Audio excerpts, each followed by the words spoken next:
ہماری جو مینٹیلٹی ہے نا نیچرل طور پہ مینٹیلٹی وہ ہے منافع خوری. چاہے وہ اولاد ہو چاہے کوئی اور ہو, ہم منافع چاہتے ہیں اور اس منافع کے لیے ہم انویسٹ کرتے ہیں. ہم پیدا کرتے ہیں بچہ پیدا کرنے کے بعد اس پہ انویسٹ کرنے کے بعد اس پہ جب پیسہ ہم لگانا شروع کرتے ہیں, اس کے بچپن سے جو شروع ہوتی ہے اس کی دودھ کے ڈبوں سے شروع کریں, اس کے کھلونوں سے شروع کریں, اس کو آگے مزید بڑا ہو کے وہ کالج یونیورسٹی تک بھی چلا جاتا ہے. تو ہاں ہم کس لیے ہم کیا توقع کر رہے ہوتے ہیں؟ ہم توقع یہ کر رہے ہوتے ہیں کہ یہ ایک بڑا افسر بنے, جو باپ نے کما کے اس پہ پیسہ لگایا ہے وہ پیسہ یہ واپس کرے کما کے نہیں. لیکن ایک مزیدار بات یہ ہے کہ جو غریب ہے نا اس طبقے میں جو بچے پیدا ہوتے ہیں نا ان پہ انویسٹمنٹ نہیں کی جاتی, ان سے ڈائریکٹ منافع کمایا جاتا ہے.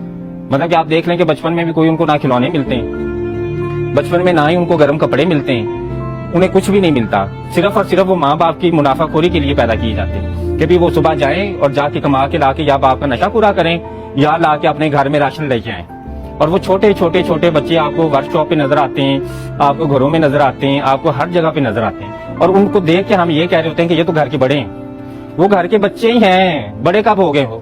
تو ہم جو چھوٹی کلاس ہے, جو چھوٹا طبقہ ہے, وہ تو بچے کو 6-7 سال کی عمر میں وہ لگا دیتا ہے پیسے کہ منافع کما کے لاؤ, اور جب تک وہ زندہ رہتا ہے وہ منافع کماتا رہتا ہے. اور اگر وہ منافع کما کے دینے سے انکار کر دے, اگر وہ منع کر دے, اگر وہ اپنی جگہ کو چیلنج کر دے تو ہم کیا کہتے ہیں؟ نافرمان. ہوئے اللہ نے تو کہا تھا اف بھی نہ کرنا, تم نے اف کیسے کر دی؟ پھر اس کو اتنا ہم زیادہ ڈراتے ہیں کہ اب تو تمہارے اوپر جہنم واجب ہو گئی ہے, تم تو اب جہنم میں جاؤ گے. غریب لوگوں کے گھروں میں جائیں نا تو ان کے 10-10 20-20 بچے ہوتے ہیں, 15 بچے, 10 بچے, 60 بچے, اور ہم ماشاءاللہ کہہ رہے ہوتے ہیں. ہم کہتے ہیں ماشاءاللہ 15 بچے ہیں غریب کے گھر میں, ماشاءاللہ 20 بچے ہیں غریب کے گھر میں. اس غریب کے پاس بیٹھ کے اگر آپ کبھی یہ پوچھ لینا کہ بھئی تم اتنے بچے تم نے کیوں پیدا کیے, تم نہ پیدا کر, تم غریب تھے تھوڑا پیدا کر لیتے, تو وہ کیا کہے گا آگے سے؟ اللہ نے جڑیاں روحاں دنیا تے بھیجنیاں انہاں آنے یا پھر میں تے نہیں روک سکتا, میں کیویں روکاں؟ اللہ انہاں دا ذمہ دار, اللہ انہاں دے رزق بھی ذمہ دار, اللہ انہاں ذمہ دار. میری ذمہ داری کوئی نہیں, میری ذمہ داری نہ تو منافع کمانا پر پیسے کمانے میری ذمہ داری. اور ایون کہ غریب کی مینٹلٹی آپ دیکھ لیں, لوور مڈل کلاس کے جو بچے مر جاتے ہیں نا, ریپ ہو کے جو مرتے ہیں, ان کے بھی وہ پیسے لیتے ہیں, 10 لاکھ 15 لاکھ روپیہ وہ لیتے ہیں. غریب کے یہاں یہ ہوتا ہے, ہر غریب کے کہاں ہوتا ہے یہ جا کے دیکھ لیں. اور زیادہ تر پیسے اس لیے بھی لے دیتے ہیں کہ انصاف نہیں ملتا انہیں. طیبہ تشدد کیس میں اس کے والدین ذمہ دار ہے اور کوئی بھی ذمہ دار نہیں. میرا بچہ جا کے کسی کی کوٹھی میں کام کر رہا ہے, 7 سال کا بچہ, تو میں ذمہ دار ہوں نا اس کی, پیدا تو میں نے کیا تھا. لوگوں کو تو میں جا کے بتاتی پھر ہوں کہ اس کو کام کرنے کی ضرورت نہیں, اس کا رزق کا ذمہ دار تو اللہ تعالیٰ ہے. تو پھر آپ یہ اندازہ کریں کہ کون ذمہ دار؟ میں ایک بچہ ہے 7 سال کا اور مجھے پتا ہے کہ یہ معاشرہ اتنا خطرناک ہے کہ یہاں پہ بچہ نکلے گا تو ریپ ہو کے مر جائے گا, میں جانتی بھی ہوں. اور پھر میں اس کو ایک گھر میں جا کے بھیج دوں تو کون قصوروار ہے؟ میں قصوروار ہوں. ہمارے ہاں اس غریب طبقے سے نکل کے آگے مڈل کلاس طبقے میں چلے جائیں. مڈل کلاس طبقے میں تو ایک سینیریو ڈفرنٹ ہے, سب سے تکلیف دہ زندگی مڈل کلاس طبقہ گزار ہے ہمارے. اس مڈل کلاس طبقے میں اگر آپ 4 بچے پیدا کر لیتے ہیں تو ان میں سے جو بڑا ہوتا ہے اس کی ذمہ داری چھوٹوں کو سنبھالنا ہوتا ہے. اس کی ذمہ داری ہوتی ہے کہ بھئی آپ باپ کی بات, تم ہی باپ کا بازو. اس کو شروع سے سکھاتے تم باپ کا بازو, تم باپ کا بازو, تم باپ کا بازو. اور وہ بازو کو ہم باہر بھیج دیتے ہیں ذلیل ہونے کے لیے. وہ بیچارہ باہر کتنی مشکل سے کما رہا ہوتا ہے پردیس میں, نہ تو اس کے پاس ہنر ہوتا ہے نہ اس کے پاس تعلیم ہوتی. باہر بھیج کے سعودی عرب میں وہ مزدوری کرتا ہے بیچارہ, سڑک پہ وہ سوتا ہے. لیکن ہمارے گھر میں دیکھ لیں جو وہ شہنشاہ ہوتے ہیں, ہمارا بیٹا باہر گیا ہے, ٹھیک ہے ہم نے پیدا کر دیا, پیدا کر کے اس کو ہم نے باہر بھیج دیا ہے, باہر بھیج کے اب بھئی ہمارا تو مسئلہ حل ہو گیا, ہمیں تو بھئی منافع بخش چیز مل گئی ہے. اب وہ وہاں پہ مرے, وہ کٹے, وہ بھوکا سوئے, ہمیں آئی فون 11 وہ پہنچائے. ہمارے گھر میں پیسے وہ لازمی پہنچائے, چھوٹے بھائی کی فیس اور کالج کی بائک اور اس کا خرچہ وہ ضرور پہنچائے, تاکہ جب گھر والے آ کے پوچھیں کہ بھائی اتنی عیاشی کہاں سے کر رہے تو ہم کہیں گے بیٹا باہر گیا ہوا. تو ہمیں سب کو پتا ہے کہ حضرت عمر نے جو دور خلافت تھا اس میں انہوں نے پینشن کو شامل کیا تھا, اور وہ پینشن کو شامل اسی لیے کیا تھا کہ ایک انسان جو پوری زندگی اپنی ایک حکومت کو دے رہا ہے, ایک ریاست کے اندر ایک خدمت کر رہا ہے, تو بڑھاپے کا سہارا حکومت بنے گی اس کا. یہ حضرت عمر نے اپنے خلافت میں شروع کیا اور بڑھاپے میں ان کو پینشن دینی شروع کی گئی, اور اب تک ویسٹ میں وہ چیز شامل ہے. حضرت عمر چونکہ حضور پاک صلی اللہ علیہ وسلم کے ساتھ رہتے تھے تو انہیں یہ بات کیوں نہیں ذہن میں آئی کہ بھئی حکومت کیوں پینشن دے, یہ تو اولاد کا ذمہ داری ہے, اولاد کا ان کو پالنا اولاد کی ذمہ داری ہے. تو میرا خیال اس بات سے مجھے تو یہی لگتا ہے کہ اولاد کا پالنا ذمہ داری نہیں ہے, اولاد کو عزت کرنا اور خدمت کرنا اور ان کے ساتھ اچھا سلوک کرنا ذمہ داری. اور یہ جو انویسٹمنٹ پلان بنا کے ہم کرتے ہیں نا کہ بھی ہمیں بڑھاپے میں پورا سہارا بیٹا دے اور ہمیں پورا وہ کما کے دے اور ہماری پوری آسائش اور ہمارے حالات بدل دے اور باپ کا نام روشن کر دے, تو وہ ساری چیزیں تو اپنی انا کے لیے ہو گئی. اگر مجھے کوئی انسان میں پیدا کروں اس لیے کہ بھی وہ میرا نام روشن کرے, کوئی انسان میں پیدا کروں کہ وہ مجھے بڑھاپے میں سہارا دے, اپنی زندگی سیکیور کرنے کے لیے کوئی انسان پیدا کروں, تو میں خود غرض ہوئی نا, لالچی ہوئی نا, میں مجھے خود غرض اور لالچی کہا جائے گا. لیکن اگر میں ایک انسان اس لیے پیدا کرتی ہوں, ایک انسان اس لیے جو ہے وہ معاشرے میں اس کی تربیت کرتی ہوں, اس کو اچھا انسان بنانے کی کوشش کرتی ہوں کہ کل کو معاشرے میں یہ ایک اچھا کردار ادا کر سکے, تو ان دونوں سینیریوز میں کتنا اختلاف ہے اور کتنا یہ مختلف چیزیں. اور ہمارے ہاں آپ سچ بتائیں کہ کس لیے بچہ پیدا کیا جاتا ہے, کیا معاشرے میں بہترین اور مثبت کردار ادا کرنے کے لیے پیدا کیا جاتا ہے یا اپنی ذات اور انا کو تسکین دینے کے لیے پیدا کیا جاتا ہے؟ آپ بچہ پیدا نہیں کرتے تو سب سے زیادہ ڈر یہ ہوتا ہے دنیا خسرا نہ کہہ دے. ایسے ہی ہے نا کہ میں جھوٹ بول رہی ہوں. تو مجبوراً اگر پیدا کرنا پڑ جا رہا ہے تو پھر اس کے بدلے میں ایک منافع ضرور ہونا چاہیے, ایک انویسٹمنٹ پلان ضرور ہونا چاہیے. ہمارے ماں باپ اپنی اولاد کو اپنی مرضی سے شعبہ چوز کرنے دیتے ہیں؟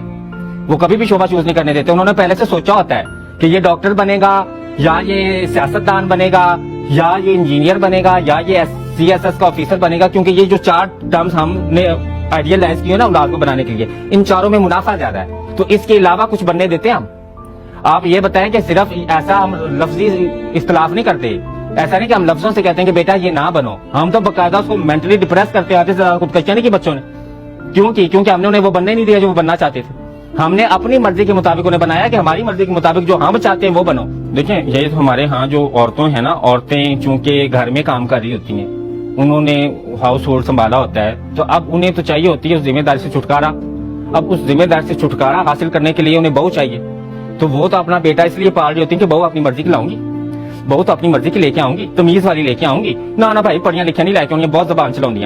کیا کہ وہ اپنے لیے پسند کر رہی ہوتی ہے, وہ بیٹے کے لیے نہیں پسند کر رہی ہوتی. وہ یہ تھوڑی کہتی ہے کہ بھائی میرے بیٹے کی عادت تو بھائی غصے والی ہے, مجھے تو نرم مزاج کی لڑکی چاہیے, یا میرے آپ بیٹے کی عادت تو اس طرح کی ہے تو مجھے اس کے لیے اس طرح کی لڑکی. وہ کہتی نہیں, وہ کڑی چاہیے جڑی میرے کی زبان نہ چلاوے, وہ کڑی چاہیے جڑی مینوں ماں سمجھے. نہ بھائی میں تو نواں سوچ سمجھ کے لاؤنی ہے, کل مینوں نہ گھروں کڈیا ہوئے.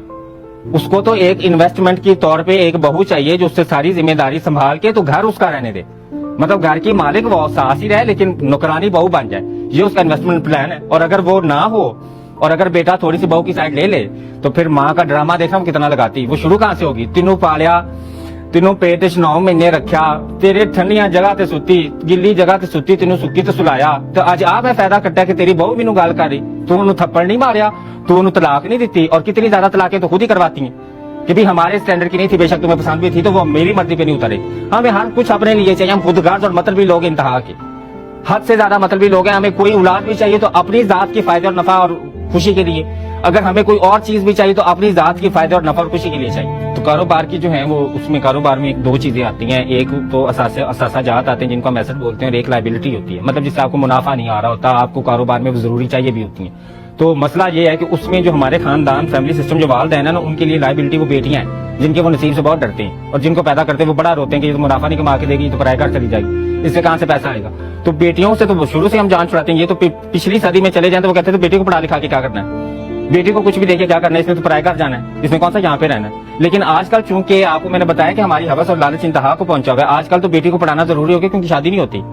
وہ لائبلٹی سے جان نہیں چھوڑتی اگر اس کو پڑھائے نا. تو پوری گفتگو کا جو لباب تھا وہ اینڈ پہ چونکہ آپ حل طلب کرتے ہیں کہ بھی حل بھی بتانا چاہیے, تو اس کا حل جو ہے نا وہ 3 سیکٹر پہ مشتمل ہے. پہلا سیکٹر تو ریاست ہے. پہلا سیکٹر ریاست اس لیے کیونکہ جو بچہ ریاست کے اندر, اسٹیٹ کے اندر پیدا ہوتا ہے, وہ ریاست اس کی ذمہ دار ہے, اور اس اسٹیٹ کے اندر جو بوڑھا انسان مر رہا ہوتا ہے اس کی ذمہ دار بھی اسٹیٹ ہی ہوتی ہے, کیونکہ ٹیکس پیئر ہے نا, ٹیکس ہم لوگ دے رہے ہیں. اب ایسے آپ لوگ سمجھیں گے کہ پتہ نہیں یہ اخلاقی فرض ہے اسٹیٹ کا, اخلاقی فرض نہیں, اس کی ذمہ داری کیونکہ ٹیکس ہم دے رہے ہیں. ویسٹ میں آپ دیکھ لیں, ویسٹ میں بچوں کی انویسٹمنٹ جو تعلیم ہوتی ہے اس کی بھی انویسٹمنٹ حکومت کر رہی ہوتی ہے, اور بڑھاپے میں جو اولڈ ہوم ہوتے ہیں وہاں پہ بھی حکومت انویسٹ کر رہی ہوتی ہے. ہمارے یہاں بے شک کچھ اولڈ ہوم ہے لیکن انتہائی غلیظ اور گھٹیا اور بری حالت کے اندر ہیں کہ وہاں پہ تو کوئی جائے گا بھی نہیں اس اولڈ ہوم میں. تو اس اولڈ ہوم کو ایک آئیڈیلائز اولڈ ہوم بنانے کے لیے نا وہ اس سوچ والے انسان بھی چاہیے, وہ اچھی سوچ والے انسان جو نیچے معاشرے سے یہ سارے اخلاقی فرض اور اخلاقی چیزیں لے کے باہر نکلے. اور جو ماں باپ ہیں وہ بچے اپنی خود غرضی کے لیے مت پیدا کریں. ماں باپ کی جو ذمہ داری بحیثیت انسان وہ یہ ہے کہ وہ جو بھی بچہ پیدا کریں اس کو ایک مثبت کردار معاشرے میں اس کا بنائیں. بچے کو اگر ہم معاشرے میں مثبت کردار ادا کرنا سکھا دیں گے تو اوور آل معاشرہ بہتری کی طرف چلا جائے گا. لیکن اگر ماں باپ صرف یہ چاہیں گے کہ بھی ہماری خود غرضی اور ہماری انا کی تسکین بنی رہے تو پھر ایسے بدل نہیں سکتے حالات. ایٹ دا اینڈ میں یہ کہوں گی کہ 3 شعبے ہیں اور تینوں شعبوں کو اپنی اپنی ذمہ داری نبھانی پڑے گی. جب یہ آپ نبھائیں گے تو ایک مثبت اور با کردار معاشرہ آپ کو ملے گا.